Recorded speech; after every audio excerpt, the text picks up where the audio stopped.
Satu peristiwa yang dikenal seluruh dunia, namun masih menyisakan banyak pertanyaan. Kapan sebenarnya Yesus dilahirkan? Dalam video ini, Pendeta Esra Soru dan Ustadz Adi Hidayat beradu argumen, membahas sejarah, kitab suci, dan fakta-fakta yang sering menjadi perdebatan. Apakah tanggal kelahiran Yesus benar-benar diketahui, atau hanya tradisi yang diwariskan selama berabad-abad? Siapkan pikiranmu, karena diskusi ini akan membuka sudut pandang yang jarang dibahas secara mendalam. Yesus yang datang itu nanti akhirnya mati menebus dosa manusia di kayu salib. Itu terpenting. Banyak orang memperdebatkan Yesus, apakah benar Yesus lahir 25 Desember? Berdebat sini sana, agama lain pun menyerang kita. Yesus tidak lahir 25 Desember. Saya ditanya seperti itu, bagi saya begini, saya tidak pusing dia mau lahir kapan. Yang penting dia pernah lahir. Itu tidak bisa dibantah oleh sejarah manapun. Bahkan sejarawan-sejarawan non-Kristen, Flavius Josephus, Tacitus, Pliny the Younger, dan sejarawan yang lain memberikan kesaksian bahwa di abad pertama ada seorang yang bernama Yesus. Dan yang paling penting adalah dia naik ke atas kayu salib menebus dosa manusia. Itu yang paling penting. Dia ada dan apa yang dia buat bagi kita. Tidak usah persoalkan dia mau lahir kapan. Sekarang saya tanya saudara, saudara percaya Jokowi presiden? Percaya. Saudara percaya dia melakukan banyak kebaikan untuk bangsa Indonesia? Percaya. Saya tanya, Jokowi lahir tanggal berapa? Bulan berapa, tahun berapa? Banyak juga yang tidak tahu kan? Peduli amat Jokowi mau lahir tanggal berapa, bulan terang ke bulan gelap ke, mana pusing kita. Yang penting adalah dia presiden dan dia sudah berbuat banyak untuk bangsa ini. Karena itu tidak pusingkan Yesus mau lahir tanggal berapa. Yang penting dia sudah lahir dan apa yang sudah dia buat bagi kita, karya keimamannya yang menyatukan manusia dengan Allah. Misal, ada yang mengatakan hari lahirnya Nabi Isa itu kan tanggal sekian-sekian di bulan Desember, biasanya tanggal 25 gitu kan. Baik. Nah, ketika diungkapkan seperti itu sudah lama, dari dulu ada begitu. Turun ayat Quran untuk meluruskan. Diluruskan. Kata siapa tanggal sekian kan? Turun isyarat-isyarat disebutkan kapan lahirnya. Kalau Desember itu musim apa? Musim dingin, musim hujan, Pak ya. Baik, musim hujan kalau di kita ya. Baik, tapi kan Nabi Isa lahirnya bukan di sini. Ya, Nabi Isa lahirnya di mana? Halo? Di Palestina, baik ya? Baik, disebut Bethlehem itu Baitul Laham. Ya, tempat daging disebutkannya. Tapi jangan terlalu berlebihan juga ya. Ada yang menyebutkan di kandang domba dan sebagainya. Allahu a'lam, itu jangan terlalu berlebihan. Tapi nggak nyambung juga lahir di kandang domba tapi dirayakan dengan pohon pinus, kan nggak nyambung ya. Baik. Tapi kita jangan terlalu jauh lah ya, jangan terlalu jauh. Perhatikan kalimatnya. Ini beliau ketika disebutkan bulan Desember tanggal 25, ini kita membahas dari segi ilmiah ya. Jangan mengecilkan keyakinan umat lain. Kita hanya membahas tentang argumentasi ilmiah. Jadi kalau nanti ada dipersoalkan, kita berdiskusi secara ilmiah. Jangan marah gitu kan. Tapi kita berdiskusi dengan ilmiah, karena kita kan umat ilmiah, umat berilmu, dan diharapkan bisa berkembang intelektualitas kehidupan kita. Jadi silahkan kita diskusi dalam kebaikan tanpa harus mengecilkan satu dengan yang lainnya. Baik, perhatikan kalimatnya. Quran surah 19 Maryam, dari ayat 22, 23 sampai 26, dari posisi paling kiri sebelah bawah sampai paling kanan sebelah atas ya.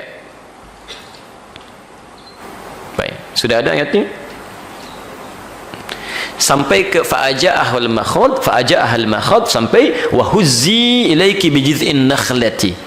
Ketika ibunda Nabi Isa itu Maria disebutnya kan, lisan orang-orang yang lain, merasakan kandungan yang sudah semakin berat, lelah ya, sampai mengatakan, ya Allah kan, kalau saya meninggal sekarang pun saya ikhlas ya Allah, wa kuntu nasyan mansiya, kemudian saya dilupakan aja gitu kan, sampai tidak harus seperti ini. Itu ketika dalam keadaan demikian dihibur oleh Allah.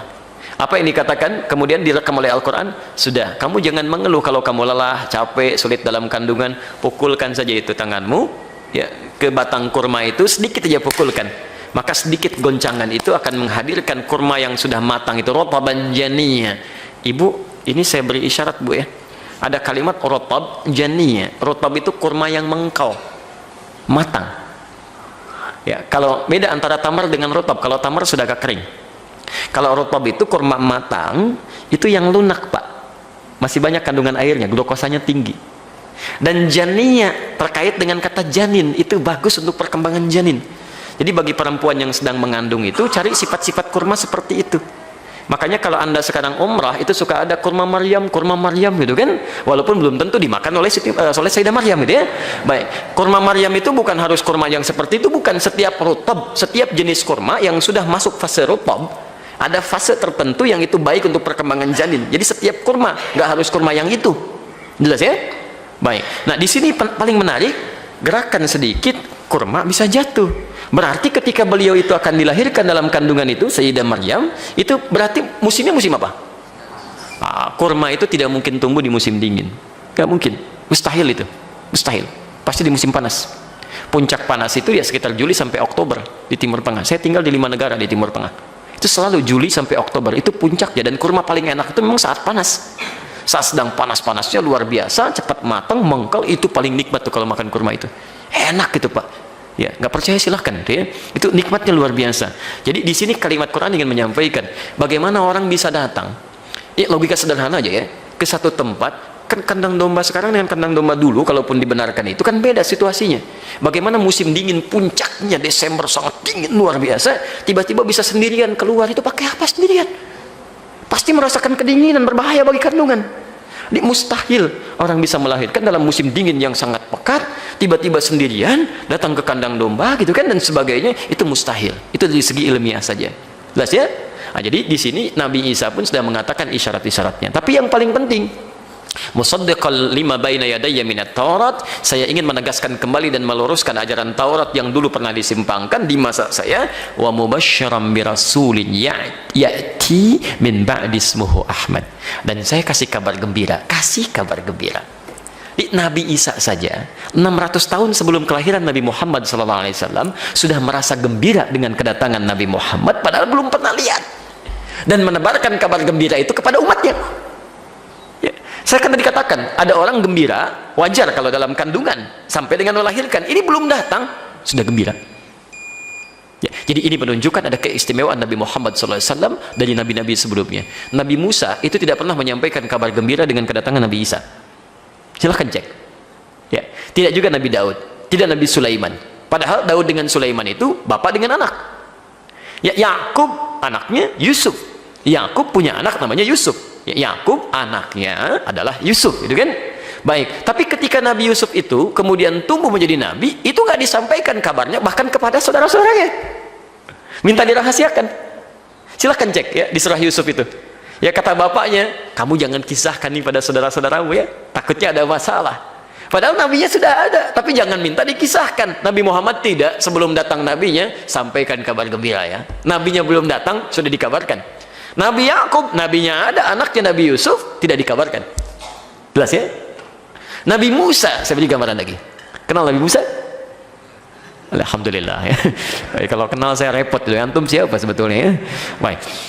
Perdebatan mungkin tidak selalu menghasilkan jawaban yang sama, namun selalu membuka ruang untuk memahami lebih dalam tentang kapan Yesus dilahirkan. Jawabannya kembali pada sejarah, penafsiran, dan keyakinan yang diyakini masing-masing. Yang terpenting bukan hanya mempertahankan pendapat, tetapi berani mencari dan memahami sebelum menilai. Teruslah mencari, karena kebenaran tidak pernah takut untuk dipertanyakan.